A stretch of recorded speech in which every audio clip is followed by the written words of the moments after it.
Bien entendu. Est-ce que c'est les bons exemples qu'on est en train de donner? Ce n'est pas le cas. Ça n'honore pas. Aujourd'hui, on a comme l'impression que les journalistes sont devenus, comme avait dit, à la limite, quelque part, c'est des griots. En tout cas, c'est le griotisme moderne. C'est un peu ça la situation. C'est dommage, c'est déplorable, c'est un métier noble, mais malheureusement, le comportement des gens font que de plus en plus, il y a une lassitude, il y a une désaffection même du grand public vis-à-vis de cette profession-là. Depuis un certain temps, nous avons constaté beaucoup de dérapages dans le traitement de l'information par les journalistes nigériens. Cela est dû à plusieurs facteurs. Il y a d'abord effectivement l'aspect qui fait que beaucoup parmi nous n'ont pas compris le contenu de la loi portant un régime de la liberté de la presse, donc qui pensent qu'aujourd'hui ils peuvent tout dire, tout écrire. Reporters sans frontières, c'est vrai, dans son dernier classement, avait dit que le Niger a reculé de 14 places parce que cela était dû au mauvais comportement des journalistes dans le traitement de l'information. Auparavant, on était très bien placés. Et on sait qu'habituellement, quand la liberté de la presse se porte mal dans un pays, c'est quand les journalistes sont bastonnés ou emprisonnés. Mais l'année dernière, Reporters sans frontières avait dit qu'on avait reculé par la faute des journalistes. Et je suis encore convaincu que le prochain classement va faire que le Niger va encore dégringoler. Pourquoi? Parce qu'il y a des actes graves qui sont en train de se dérouler aujourd'hui. Là également, la faute incombe aux journalistes, mais aussi aux politiciens des deux bords. La liberté de la presse est non seulement un vecteur de développement pour tout pays, mais aussi un moyen pour consolider la paix et la démocratie. Alors il est plus que nécessaire que les journalistes soient impartials et sans parti pris, afin qu'ils restent et demeurent la vision et l'oreille du public aussi large que variée. Voilà, cérémonie d'installation ce matin de l'antenne de Dosso du réseau Paix et Sécurité pour les femmes de l'espace CEDEAO. Cette cérémonie présidée par la ministre déléguée à l'intégration africaine s'est déroulée dans la salle de réunion du conseil régional de Dosso. Compte rendu Ousmane Abdou et Mor Abdou. Au cours de la cérémonie d'installation de l'antenne de Dosso, après les mots de bienvenue de Mme Jermoko Hajia Maimouna, la présidente du RESFECO Niger a dit que les objectifs de ces réseaux sont d'autant plus nobles que notre sous-région, en proie à de nombreux conflits sociaux et politiques, a besoin d'une synergie d'action entre tous les acteurs étatiques pour une meilleure vulgarisation et une mise en œuvre effective des résolutions 1325 et 1820 du Conseil de sécurité des Nations Unies. La mise en œuvre de ces résolutions nécessite un engagement fort de nos gouvernements ainsi que de l'ensemble des institutions du système des Nations Unies. En procédant à l'installation officielle de l'antenne de Dosso du réseau Paix et Sécurité pour les femmes de l'espace CEDEAO, la ministre déléguée à l'intégration africaine, Mme Sani Mariama Moussa, a dit que la question sécuritaire dans notre espace communautaire a toujours été la préoccupation de nos chefs d'État et de gouvernement d'une part, et de notre institution communautaire, à savoir la commission de la CEDEAO d'autre part. Aussi, au regard des conséquences dramatiques qu'engendrent les conflits, en particulier sur les femmes et les enfants, et eu égard au faible taux de participation des femmes dans les instances de prise de décision, en dépit de leur importance numérique, impliquer davantage les femmes dans la recherche de la paix et la sécurité dans notre espace communautaire ouest-africain. C'est à ce titre, a dit Mme Sani Mariama Moussa, que dans sa politique d'impliquer et de responsabiliser davantage les femmes, la commission de la CEDEAO a aidé celle-là à mettre en place le réseau Paix et Sécurité pour les femmes de l'espace CEDEAO au niveau régional, dont le siège se trouve à Abidjan.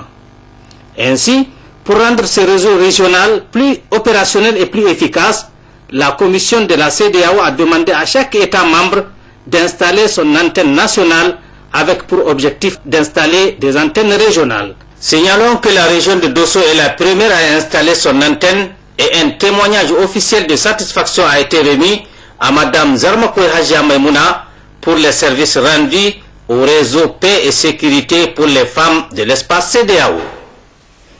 Paix et sécurité toujours, région de Tawa, la deuxième édition de la caravane nationale d'intégration pour la paix, la sécurité et le développement vient de séjourner à Konni. Objectif, information et sensibilisation sur la libre circulation des personnes et des biens, compte rendu Kader Sangare et Lawal Seni.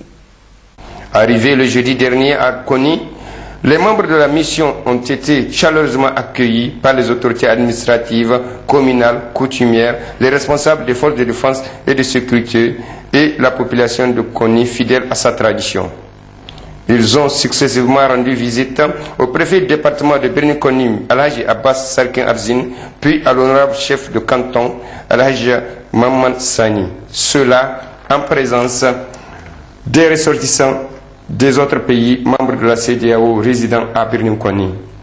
Dans la soirée, les membres de la délégation ont assisté à une grande soirée culturelle à la Maison des Jeunes et de la Culture où nos artistes, à travers leurs prestations, ont démontré les grandes réalités de nos valeurs culturelles et artistiques. Restons à Konni où la caravane de la CEDEAO a mené plusieurs activités. Nous retrouvons Kader Sangare et Lawal Seni. À Birni-Konni, région de Tawa, le vendredi 24 janvier 2014, plusieurs activités se sont déroulées dans la matinée. Un cross populaire, filles et garçons des écoles primaires et collèges, où les 5 premiers de chaque catégorie ont reçu des prix et des récompenses. Des mains des autorités administratives, communales, coutumières, des responsables des forces de défense et de sécurité du Niger et du Nigeria voisin. Puis, l'installation du panneau de la CEDEAO au niveau de la frontière Konni-Ilela du Nigeria. Dans l'après-midi, une conférence de débat a été animée par M.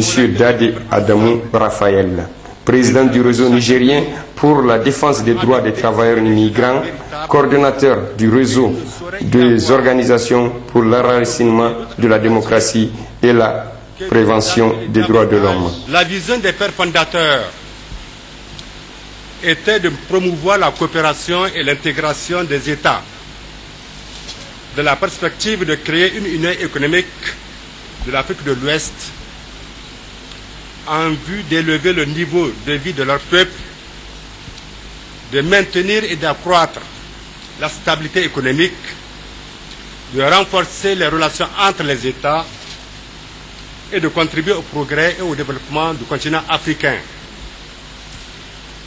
Cette vision, certes noble, avait suscité et continue de susciter beaucoup d'espoir à nos populations qui, indubitablement, partagent les mêmes valeurs sociales et culturelles à l'intérieur des frontières de nos États.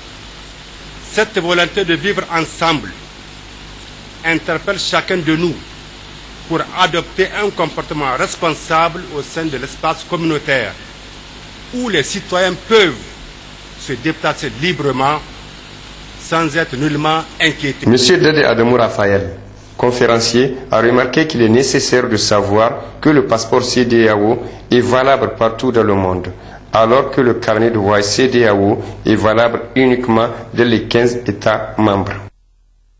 Communiquer, partager l'information pour coopérer, c'est le thème de la journée internationale de la douane. Célébrée à l'instar du monde entier, la douane nigérienne a organisé à l'occasion plusieurs activités, dont un don en produits d'entretien à l'hôpital régional de Niamey et une course hippique au rendez-vous. Compte rendu Seyni Soumaïla Ibrahim et Issoufou Suleiman. Instaurée par l'Organisation mondiale de la douane, OMD, la journée internationale de la douane est dédiée cette année à la promotion de la communication. En effet, la communication permet à la douane, pour parler précisément d'elle, de s'ouvrir au monde extérieur à travers, d'une part, la promotion des activités menées, des réalisations obtenues et des échanges réguliers avec les partenaires, sur le respect du cadre réglementaire, entre autres, et d'autre part, le développement de la culture de la transparence dans l'accomplissement de ces missions. En organisant, il y a de cela juste 2 semaines, une journée de communication, la douane nigérienne semble déjà faire un bond en avant dans ce sens. Même s'il faut saluer les actions tout récemment initiées par la Direction générale des douanes, comme l'organisation il y a 2 semaines, d'une journée de communication sur le transit électronique et certaines réformes envisagées, la stratégie de communication doit s'appuyer sur l'élaboration et la mise en place d'une politique de communication efficace. Donc c'est prenant en compte cette exigence que l'élaboration d'un plan de communication figure parmi les indicateurs de performance retenus par le ministère pour votre administration. L'édition 2014 de la Journée internationale de la douane a été également l'occasion pour l'Organisation mondiale de la douane de décerner des attestations de mérite aux plus grands pourvoyeurs de recettes à la douane nigérienne. Ils sont 8, soit le premier dans chaque région. La Direction générale de douane, elle, a pensé à l'établissement hospitalier régional de Niamey en mettant à sa disposition un don en produits d'entretien d'une valeur de près de 3 millions.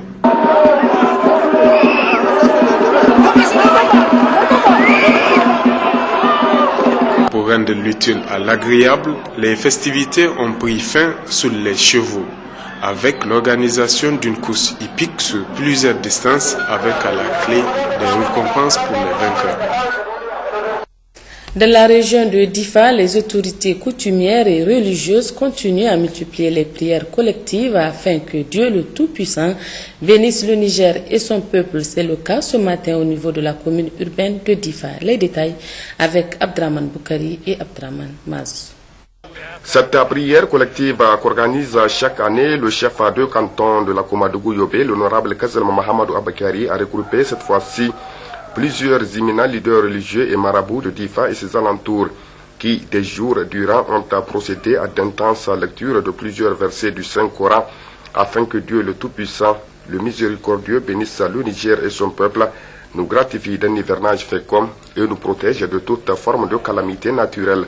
La Fatiha qui consacre ainsi la fin de cette prière, intervenue cet après-midi dans l'enceinte de la grande mosquée de Difa, a vu la présence de nombreux fidèles qui se sont fortement mobilisés pour réitérer une fois de plus toute leur appréciation face à l'organisation de ce genre de pratiques religieuses qui méritent d'être soutenues et encouragées. Au rang de ces derniers, le secrétaire général de la région de Difa, M. Hassan Ardouido, le secrétaire général adjoint sortant de la région, M. Tini Djibo, le préfet du département de Difa, M.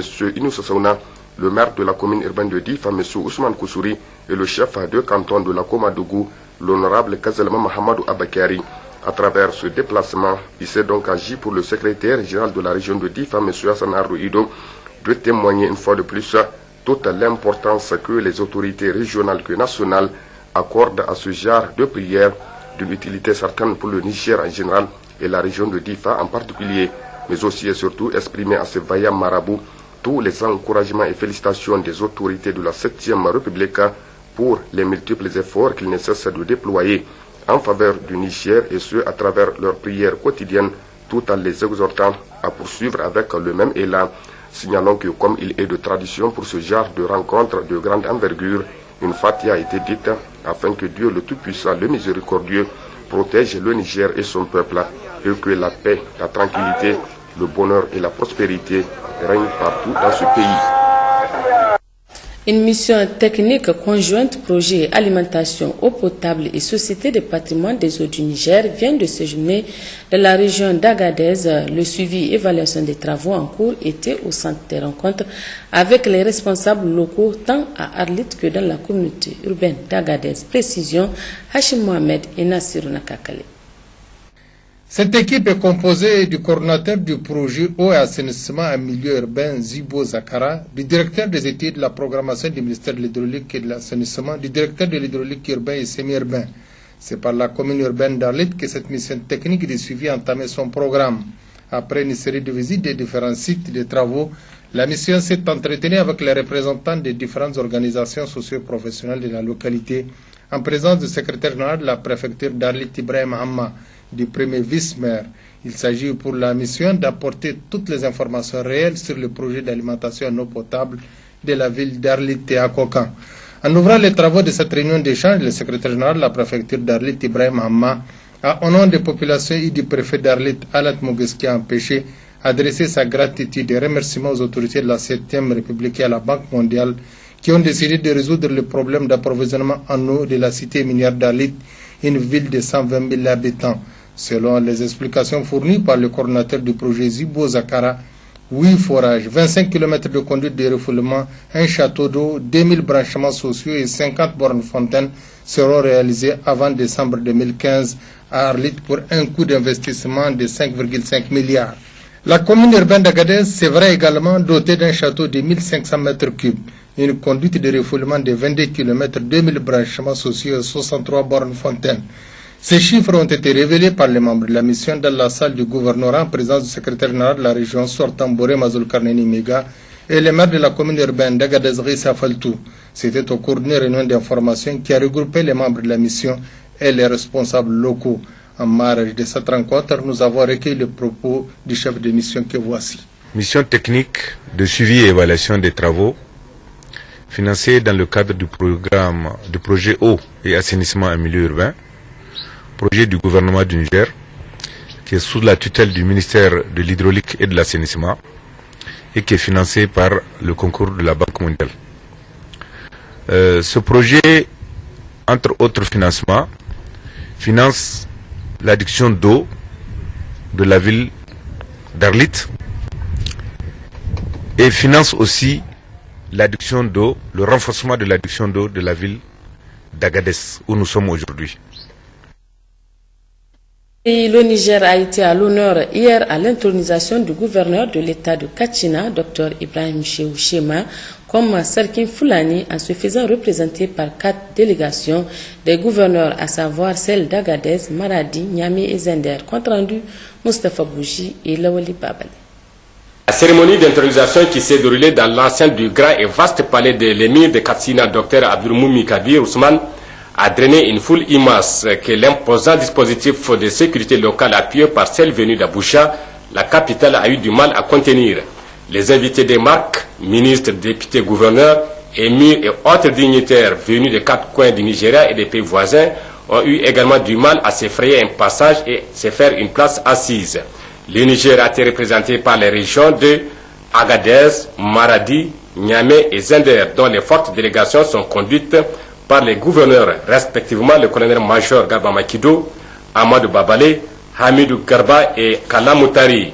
À noter au sein de ces délégations, l'ancien gouverneur des Zender de la transition, le colonel-major Mahamadou Barazé, actuel chef d'état-major de l'armée des terres, côté Niamey et côté Zender, les présidents du conseil régional Moutari Ousmane, 5 préfets de départements partageant la même frontière avec le Nigeria et les honorables Aboubakar Oumarou Sanda, sultan des Zender, et Moutari Moussa, chef de canton de Mira.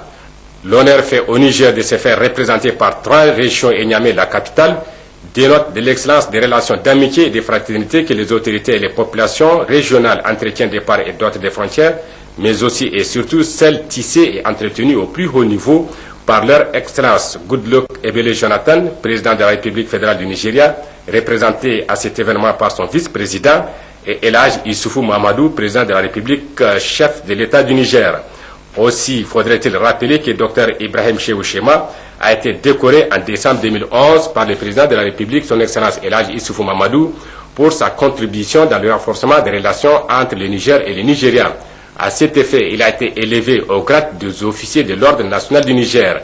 Et la constitution de la résidence du gouverneur de Niamey témoigne de son attachement au Niger et à son peuple avec qui il partage plusieurs valeurs culturelles.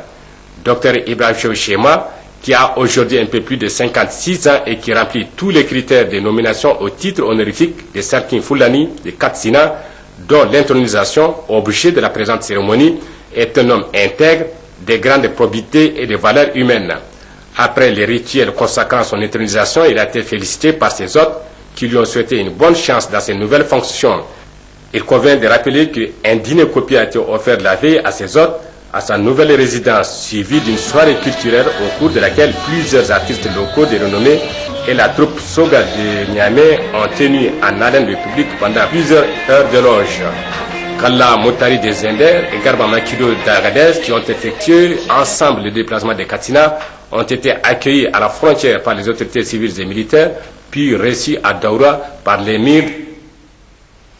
À Tillabéri, ouverture jeudi dernier de la 4e session ordinaire du Conseil régional, cette cérémonie consacre l'ouverture de la session budgétaire au titre de l'année 2014. C'est le président du Conseil régional qui a présidé la cérémonie en présence du gouverneur de la région. Le commentaire de Abdoulaye Soumana sur les images de Amadou Ibrahim.